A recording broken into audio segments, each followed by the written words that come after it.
sanang umulan, wag sanang umulan. Alright.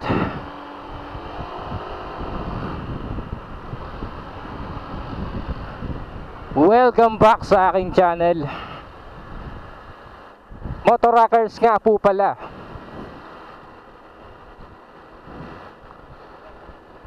And medyo matagal tayong nagpahinga gawa ng masamang panahon. Tapos yun na nga, madami na yung linggong lumipas. Hindi tayo nakapagmotor. Kaya sobrang na-miss ko magmotor. At ngayong araw pupunta tayo ngayon sa isang lumian dito sa may Barangay Sico, Lipa. Dito sa may DNG Lomi House. Maglolomi tayo doon, tapos ayun, ipapakita ko sa inyo kung ano yung lomi nila, kung masarap ba o tama lang. So yun na nga, no? Pangalawang food vlog natin to. Yung last, nagpunta tayo dun sa Corcolon, Batangas, sa may Pinagtungulan, San Jose. So yun. At kung mapapansin nyo guys, bago na yung aking side mirror. At mas nagustuhan ko siya kasi kitang kita ko yung nasa likod ko. Oh no, ka namang umulan. Kitang kita ko yung nasa likod ko. Saka mas wide yung view niya, yung view. At bale, bar end siya nakalagay. Ito guys, mura lang siya guys, makikita nyo siya sa Shopee. Ilalagay ko yung link.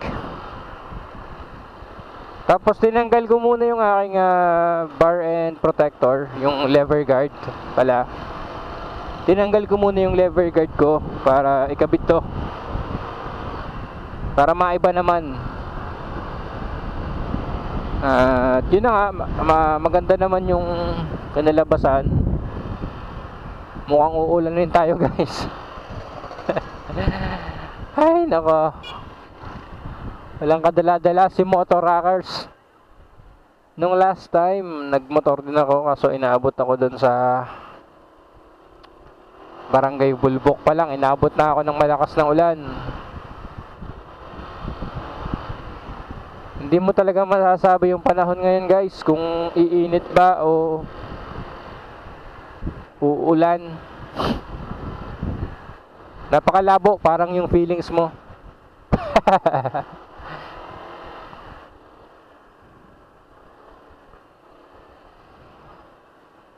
At yun na nga guys, sana wag tayo ulanin para may magawa tayong vlog.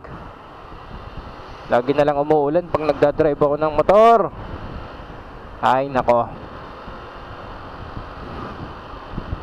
So guys, kung hindi nyo pa napapanood yung vlog ko, last vlog ko, so nag-DIY ako ng SJ Cam. Nilagyan ko siya ng external microphone, external lapel. So pwede ko na siyang saksakan ng mic, direkta na siya, direkta na yung recording niya. At hindi na ako mag-edit ng hiwalay. Hindi ko na kailangan mag-sync. At maganda naman yung audio niya, malakas. So maganda yung kinalabasan. Yun na nga, i-review ko na din tong bagong side mirror natin, para iisa na sa vlog, para magkasama na siya, Lomi plus side mirror review. Yun na nga, kasasabi ko lang kanina, napaka wide naman nung salamin. Parang Parang hindi siya normal na ano, kumbaga side mirror, parang mas hindi naman, basta mas pinalawak niya yung view.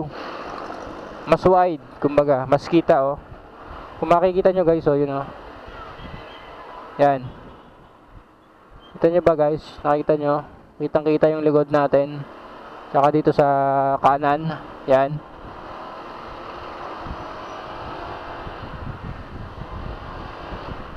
So nakapag-motor tayo ngayon. Napagbigyan tayo ng isa. Lulubusin natin to. Lang guys, check ko lang yung ating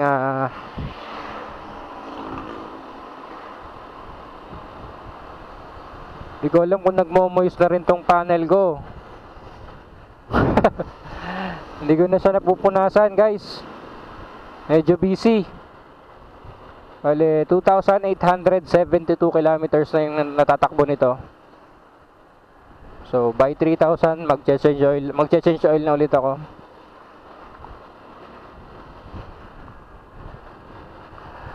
So, ngayon, magpa 5 months na to sa 24. Bale, 5 months na to.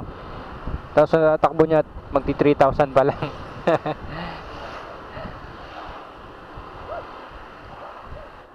Bale, nababakante yung motor natin.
Kagagaling lang natin doon sa DNG Lomi House. Tapos kumain tayo.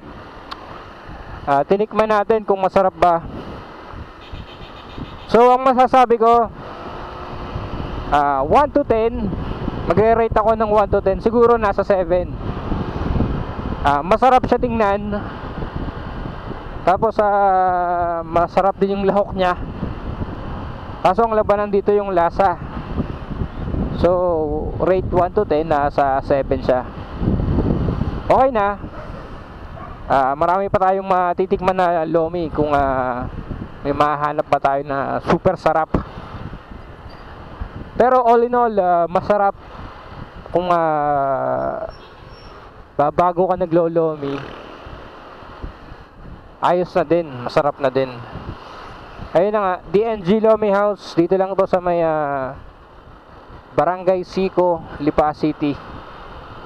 Makalampas lang to ng Lasal. Dito lang to, malapit lang guys. Tapos ayun na nga, medyo paulan na. Sana hindi tayo abutin. Sana by next vlog makagawa tayo ng ibang content. Madaming students guys, kaya medyo masikip yung kalsada dito. Tsaka lagi naman masikip dito sa Barangay Bulbok, walang pinagbago. Ayun na nga guys, dito na ako magpapaalam. Kung bago ka sa channel ko, wag mo kakalimutan mag-subscribe agad Subscribe ka paps, tapos like, tapos comment ka kung may gusto kang itanong, isuggest. Ride safe always. Hanggang dito na lang guys, bye bye.